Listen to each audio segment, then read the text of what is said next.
Hello guys, Mithu blog চ্যানেলে সবাইকে স্বাগত। তোমরা সবাই কেমন আছো? আশা করি ভালো আছো। আমিও ভালো আছি। আজকে সজনের ডাঁটার একটা রেসিপি তৈরি করব। তো দেখো আমি কী করে রেসিপিটা তৈরি করি। আমি সজনের ডাঁটাটাকে পিস পিস করে কেটে নিচ্ছি। এটা ছালটা ছাড়িয়ে নিতে হবে না, কারণ এটা সেদ্ধ করব। তা কাটা হয়ে গেছে। আমি গরম জলের মধ্যে অল্প একটু লবণ দিয়েছি। লবণ দিয়ে এটাকে ঢেকে দেব, দিয়ে ভালো করে এটাকে ফুটিয়ে নেব, সেদ্ধ করে নেব, যাতে এর ভিতর থেকে যে ডাঁটার ভিতরে যেটা থাকে সেটা আমি নিয়ে নিতে পারি। আমার সজনের ডাঁটাগুলো ভালো করে সেদ্ধ করা হয়ে গেছে। আমি এখন জল ঝরিয়ে ভালো করে ধুয়ে একটা থালাতে নিয়েছি। নিয়ে আমি এবার সজনের ডাঁটার ভিতর থেকে যে নরম জিনিসটা থাকে আমি ওইটাকে ভালো করে চামচ থেকে তুলে নেব। সব সজনের ডাঁটাগুলোর মধ্যে থেকে আমি ওইগুলোকে নিয়ে নেব। অনেকটা সময় লাগবে এটা করতে, আস্তে আস্তে এগুলো করে নিতে হবে। সমস্ত ডাঁটাগুলোর থেকে সবগুলো বের করে নিতে হবে, যাতে একটু সজনের ডাঁটাগুলো না ছিবড়েগুলো না থাকে। ভিতরের মাংসটা বের করে নিতে হবে। এটা আমি একটা একটা করে আস্তে আস্তে করে নিচ্ছি সময় ধরে।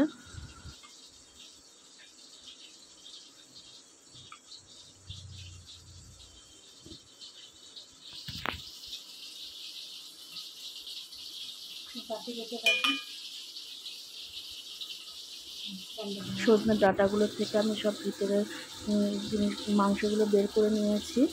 এবার এগুলোকে ডাঁটাগুলো ছিবড়েগুলো পাশে রেখেছি। এবার এই মাংসটা দিয়ে দেখো রেসিপিটা কী করে তৈরি করি, একদম অন্যরকমভাবে, খেতেও দারুণ লাগে। আমি কড়াইতে তেল দিয়ে দিয়েছি। এবার কালো জিরে দিয়ে দেব, তার সঙ্গে দেব পেঁয়াজ কুচি। আর রসুনটা কুচি করিনি, গোটা গোটায় ছাড়িয়ে রসুনটা ওর মধ্যে দিয়ে দিয়েছি।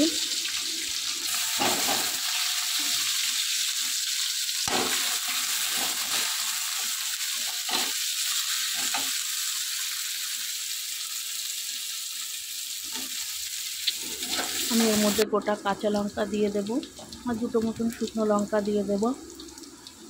এই পেঁয়াজ, শুকনো লঙ্কা এই সব কিছু দিয়ে একটু ভালো করে ভেজে নেব।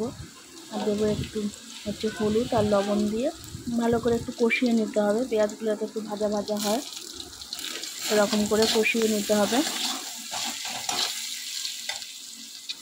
পেঁয়াজ, শুকনো লঙ্কা, কাঁচা লঙ্কা, রসুন সব কিছু ভালো করে ভাজা ভাজা হয়ে গেলে আমি এর মধ্যে যে সজনের ডাঁটাগুলোর থেকে যে মাংসগুলো বের করে রেখেছি সেগুলো এবার এর মধ্যে দিয়ে দেবো।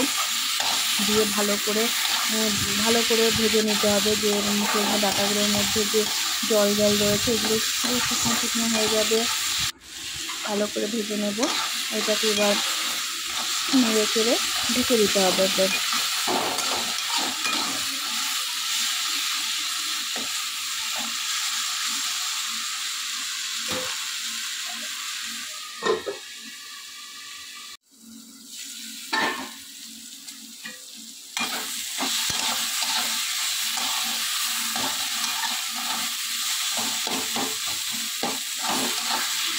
ভালো করে নাড়িয়ে চাড়িয়ে এটাকে ভালো করে ভেজে নিতে হবে। আর এটা ভাজা হয়ে গেলে এর মধ্যে দিয়ে দিতে হবে সর্ষে বেটে রেখেছি। আগে থেকে কালো সর্ষে বেটে রেখেছি, একটু কালো সর্ষেটা ঝাঁঝ হয়, তাই কালো সর্ষে বেটে রেখেছি। কালো সর্ষেটা বাটাটা এর মধ্যে ভালো করে মিশিয়ে নিতে হবে। মিশিয়ে নিয়ে একটু নাড়াচাড়া করে নিলেই তৈরি হয়ে যাবে সজনের ডাঁটা। এটা অ্যাকচুয়ালি সজনের ডাঁটা ভর্তাও বলা যায়, কি যে যেরকমভাবে নাম দিয়ে আর কি পছন্দ করে সেরকমই দেবে, কিন্তু খেতে খুব সুন্দর হয় গরম ভাতের সাথে।